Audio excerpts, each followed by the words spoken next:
d'expérience, vous avez besoin d'un pic à brochette, une paille, du scotch, une paire de ciseaux et de l'eau. On va couper la paille et on va prendre un morceau droit qui est un peu plus petit que la longue partie là, à peu près cette taille. Hop. Ensuite c'est un petit peu plus compliqué, il va falloir faire 2 entailles dans la paille, à peu près un tiers et un tiers. Il faut que les morceaux de paille restent accrochés.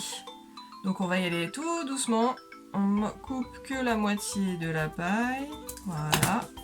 Et là, non je vais pas assez couper. Vraiment y aller doucement, mais il faut quand même couper. On a un morceau voilà qui se plie mais qui reste accroché.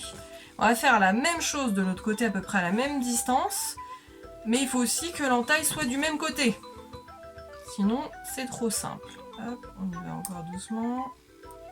Et voilà. Et là on se retrouve, on peut faire un triangle avec la paille de cette manière. Ensuite on va utiliser le pic à brochette. Le pic à brochette il va venir s'insérer dans le milieu du morceau de paille central. Voilà, on va venir se mettre bien au milieu dans le sens des entailles. Il faut que le triangle soit à peu près sur cette forme, donc ici. Voilà, on traverse, on peut faire tourner le pic à brochette, ça aide à aller doucement. Et voilà, à peu près comme ça.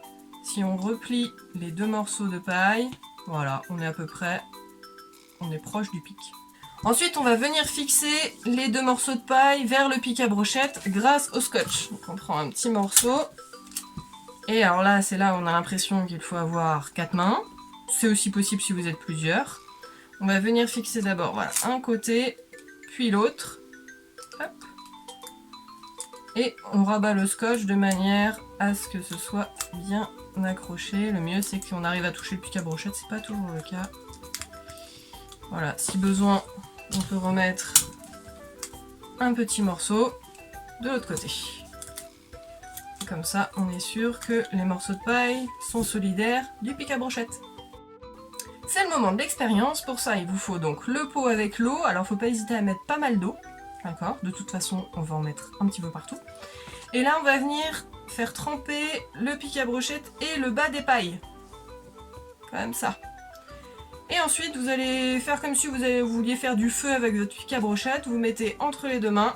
Et là, on fait tourner assez rapidement. Et regardez, nous avons notre bel arroseur à paille qui éclabousse tout autour.